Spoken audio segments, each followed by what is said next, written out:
Siya to. Kadot ta, maminaw lang. Okay na, mamahid lang ko kan. Sir, sinabi niyo kanina sa CHR na don't put the evidence Yeah, yeah, bakit mo ako, but I don't have to mention the names of the criminals that I do not care. Sino criminal, alam naman ninyo yan. Yung nasa, I give the orders to shoot to kill. Tapos yung kay Pugoy, they were armed. Tapos yung ako, early on. Bakit ko na-memorize yung mga pangalan at mga kriminal? Bakit ko bigyan ng importansya? I mean, if you want to get evidence or proof or whatever, do not get it from my mouth. That's my business furnishing you with names. You investigate. Trabaho ninyo yan eh. And besides, yung CHR, hanggang ngayon, panahon ni Dilima, panahon ni ETA, hanggang ngayon, sige lang imbestigar. Pumunta na yan sila dito, kalaki ng gastos ng gobyerno, ang bank sila dito, saan ang report? Where is the product of your... Sana. Pumunta kayo dito. You must have accomplished something. Where is the report? Na inimbestigahan ninyo ako. Kaya ako nagbunganga ako. Gano'n eh. You were around when I was investigated. You were around when... Ano pa ba ang gusto nila? Ngayon, magtanong na sa akin kung sinong pinatay ko. Maya-maya, na. Reaksyon yung Mayor sa desisyon ng SE? Well, I am happy kasi, alam mo, tinabaho rin niya ng abogado. Pero as I have said, I will not die if I do not become president. Well, nandiyan, kung nandiyan, mapresidente ako. Pag hindi, di okay. Reaction with the one-time, big-time na-40 ka books, not suspects nga dakpan ng mga kabok na patay. Kasa, Dito sa Davao City, citywide, one-time, big-time. my orders to the police is to kill. If your life is in danger or if they resist violently, you kill them and you will do government a favor. Mayroon siguro. Tingnan ko. Bakit? Why do you hesitate to kill? Bakit? Why do I have to explain to the heavens na kung pinatay ko kriminal? Magpasalamat na nga kayo eh. Salamat kayo ng mga durugis na patay na. Kayo from daldal ng daldal. Salamat, Mayor.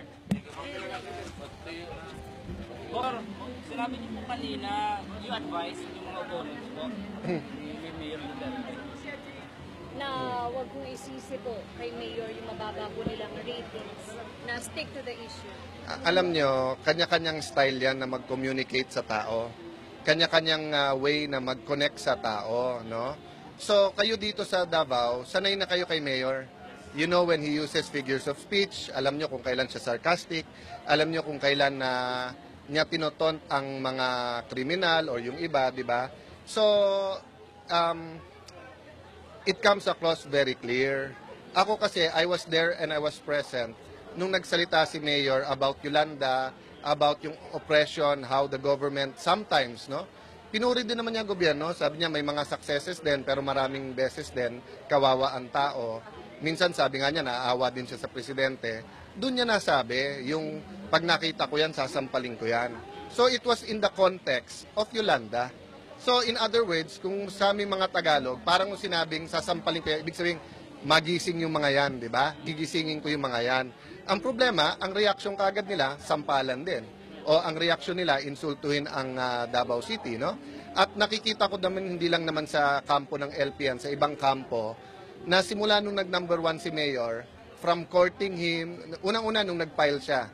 Bago siya mag-file, lahat sila nagpapa-endorse dito, humingi ng tulong sa Davao, kay Mayor Duterte, pinupuri siya, leadership niya. Nung tumakbo siya, biglang iba na. Normal naman yon kasi katunggali mo na.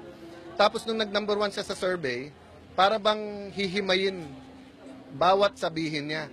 Tapos 1 hour ang speech, yung 1 minute ang kukunin mo at parang hahamunin mo siya dyan.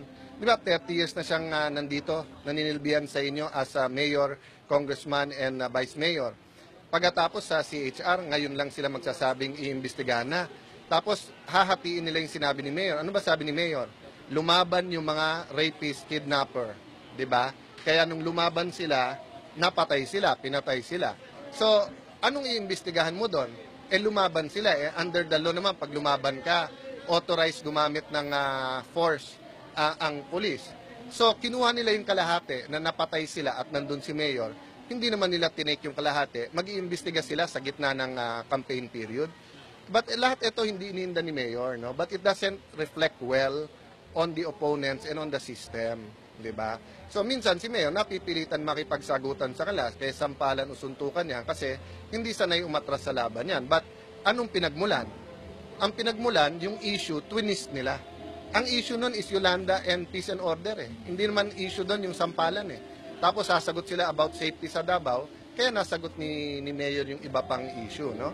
So, yun ang advice ko sa mga katunggali. Stick to the issues because minsan akala nyo nakakaisa kayo na parang, I stood up to Mayor Duterte, sinagot ko si Mayor Duterte. Pero sa tao, hindi nang importante. Importante sa tao, how do people have better jobs? Paano gawing safe ang kalye? Diba? Pag may kalamidad, paano nyo inaalagaan, paano nyo asakasuhin, no? Yun ang mas importante sa tao rather than yung sabihin mo yung sampalan and everything, no? Nagpahagi po kayo kay VP Binay na nadumihan na po yung board na VP. Are you serious? Yes, I feel that way. When people call me VP, being the Vice President, being a Senator, is such an honor, di ba? Pero in this last year, na nakita natin lahat ng ginawa, tapos nagtago sa likod ng pagiging VP, no? Hindi mag-a-attend ng mga hearings, etc. Kaya na, nung magbibigay ng advice sila, Senator Nancy, etc., na wag kayo magsigaw, or sabihin ni Mayor, ni Vice President, yung position ng presidency, hindi nila nirespeto yung position ng Vice President. Sa ibang bansa, pag ganyan yung expose sa'yo, ganyan kabigat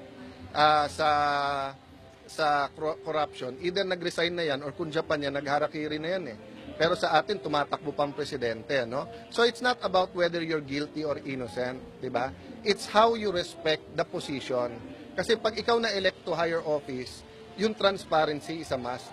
Hindi pwedeng sagot mo lang, politika lang yon. Kailangan, pag may issue, harapin mo ang tao, sagutin mo ang diretsyo. Senator, yung sa pagdalo ng survey, ito muna din si Mayor, leading kay Gaglianis na Well, unang-una sa ibang survey, malaking-malaki ang lamang ni Mayor, kaso dun sa Magdalo survey. Now, I don't want to comment kasi aside from kaibigan ko yung mga yon, hindi ko alam methodology nila. But of course, hipokrito tayo pag hindi natin sinabing masaya tayo na kahit doon number 1 siya kasi it's a vindication na tama yung SWS at yung Pulse Asia. Well, as I said before, no, I stand behind the Mayor, pareho kaming abogado, pareho kaming paniniwala that Pilipinong-Pilipino si Senator Grace po, pero hindi siya natural born Filipino. Hindi mo pwedeng baguhin ang konstitusyon just because someone is powerful or someone is leading sa survey. Yun ang batas, yun ang tinuro sa amin sa law school, yun ang malinaw sa konstitusyon. Well, I'm happy but disappointed din kasi hindi pa tuluyan tinapon yung lahat ng kaso. Napakalinaw sa batas sa jurisprudence na walang balakid sa pagtakbo ni Mayor Duterte. Substitution is allowed. May pagkakamali man sa position, very clear din sa jurisprudence yun. It's the intent. Tinanggap ng COMELEC. Nung sinalatan nila si Mr. Dino, sinabi nila, we are disqualifying you for President of the Republic of Philippines, not as Mayor ng Pasay. So mismo sa admission ng COMELEC, alam nila ang final ni Dino ay bilang Presidente. So lahat ito siguro proseso, pero yung credibility of the elections and the credibility of COMELEC is at stake here. So sana aside from bilisan, maging fair ito. Senator, said kanina para sa supporters ni Mayor Duterte, how can they reap what we saw? Well, dalawa ang sinasabi ko, no. Number 1, sana itargetin namin hindi lang manalo but a majority president para very very clear ang mandate, no. Siyempre nasa tao naman 'yan, pero hindi naman masama na targetin ng mga supporters 'yon. Number 2, we don't only vote, we sacrifice. So pag sinabing no smoking tayong lahat, 'di ba, in public places. At pag sinabing curfew, susunod tayo lahat kay kapatid natin yan, anak, etc. So yun ang ibig ko sabihin na kung ano itanim natin, yan din anihin. Kung gusto natin ng pagbabago, hindi yung ilagay lang natin dyan yung gusto natin, lagay natin bata, malakas tayo dyan. Hindi, baliktad. Lagay natin si Mayor dyan, pero kung ano yung mga espouse niyang ideas ngayon at tayo nagkakaisa, magsakripisyo din tayo dyan.